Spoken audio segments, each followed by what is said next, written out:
Always welcome साथियों, digital class हमेशा आपके साथ। इंजीनियर हो, अपनी प्रोडक्शन इंजीनियरिंग की सीरीज चल रही है। जो भी कंटेंट अब तक आपने पढ़ा है और आगे इस वीडियो में पढ़ने वाले हैं, सारा कंटेंट आपको पीडीएफ फॉर्मेट में अवेलेबल रहेगा। जिस तरह से मैकेनिकल इंजीनियरिंग जनरल नॉलेज की अन्य सीरीज कंप्लीट अवेलेबल हैं। इन नोट्सों का इस्तेमाल आप SSC, RRB, state, JEE, GATE, BTech, AMI के एग्जामिनेशन के लिए कर पाएंगे।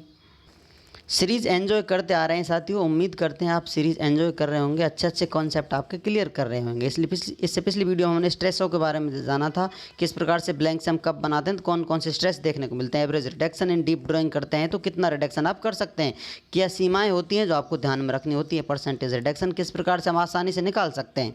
उसी क्रम में नेक्स्ट स्टडी किया था डिफेक्ट। इससे पिछली वीडियो में जो डिफेक्ट आ जाते हैं सीट मेटल फॉर्मिंग या मेटल फॉर्मिंग में, तो फ्रैक्चर आ जाता है। किस प्रकार से फ्रैक्चर आते हैं, रिंकल आ जाते हैं, ऑरेंज पील आ जाता है।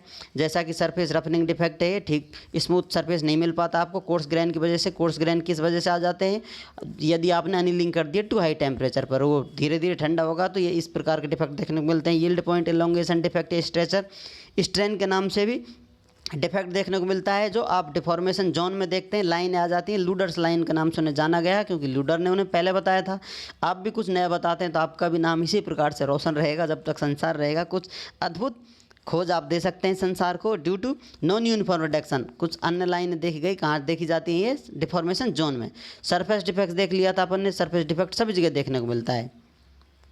कोई भी काम करते हैं तो सरफेस पर आना ही पड़ता है, और सरफेस पर आते हैं तो कुछ ना कुछ गलतियां इंसानों से, मशीनों से आ जाती हैं। जितनी एक्यूरेट प्रीसियस डायमेंशंस आपको शेप साइज चाहिए वो नहीं मिल पाती हैं। तो डिफेक्ट एक और जान लेते हैं साथियों, ईयरिंग डिफेक्ट। जैसा कि कान की बालियां होती हैं, आपने ज़रूर देखी समझी होंगी, गिफ्ट भी की होंगी किसी ना किसी को। तो इस प्रकार की कान की बाली आपने देखी है तो नीचे से आप उसे देखना चाहिए। आप फ्रंट व्यू इसे कहें तो ये, इसको आप टॉप व्यू कह सकते हैं, या फिर इसे नीचे से आप देख रहे हैं डाउन व्यू भी आप बोल सकते हैं। किसी प्रकार से आप समझ सकते हैं। यदि इसको नीचे से देखा जा रहा है, इस प्रकार से ये देखने को मिल रहा है। वाली इस प्रकार से गोल ना होकर ये कुछ इस प्रकार के घुमाव इसमें देखने को मिल रहे हैं। ये डिज़ाइन बनाया हुआ है, लेकिन ये डिज़ाइन हमारे रोड या बार में या ट्यूब में बन जाए तो ये हमें बिल्कुल पसंद नहीं आएगा। कान की बालियों तक ही सीमित रहे तो अच्छा है, लेकिन फिर भी ऐसी चूक हो जाती हैं इंसानों से, भूल हो जाती है इंसानों से।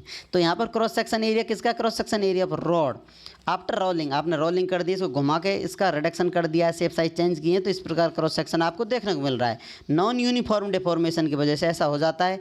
अब यहाँ पर नॉन यूनिफॉर्म डिफॉर्मेशन क्यों हो जाता है, आपके मटेरियल की प्रॉपर्टियाँ बेकार हो सकती हैं। जो आप मटेरियल इस्तेमाल कर रहे हैं वो मटेरियल डिफरेंट हो सकता है, इसका भी आपको ध्यान में रखना होता है। Due to anisotropic property of a body, जैसा कि किसी बॉडी में किसी पॉइंट पर अलग अलग डायमेंशन से आप देखना चाहें तो अलग अलग प्रॉपर्टियां देखने को मिलती हैं, तो इसे आप डिफॉर्म करेंगे तो ज़रूरी अनकंट्रोल डिफॉर्मेशन दिखाएगा, जी चाहे जिधर ही चल देगा। तो इस प्रकार के डिफेक्ट देखने को मिलते हैं। इनके बारे में हमने डिटेल चर्चा की थी साथियों, किस प्रकार के डिफॉर्मेशन देखने को मिलते हैं। Bending seat metal forming process, अब कोई सीट है उसे हम बेंड करना चाहते हैं, मोड़ना चाहते हैं, तो किस प्रकार से बेंड कर सकते हैं, मोड़ सकते हैं। जैसा कि अब तक आप स्टडी कर रहे थे, कोई सीट है, इस प्रकार की सीट होगी। 3D में आप देखना चाहें इसे तो पीछे भी होगी इस प्रकार से। ये सीट है, इसकी थिकनेस होगी कुछ टी, ये लंबाई चौड़ाई इसकी होंगी, height and width. 3D body है, 3D डायमेंशन होंगी। अब इस सीट को आप इस प्रकार से मोड़ना चाहते हैं, आपने बेंड कर दिया है, घुमाव दे दिया है, इसमें कर्व बना दिया है। आपकी कुछ मजबूरियाँ हैं, आप ना चाहते हुए सीट को इस प्रकार से मोड़ना चाहते हैं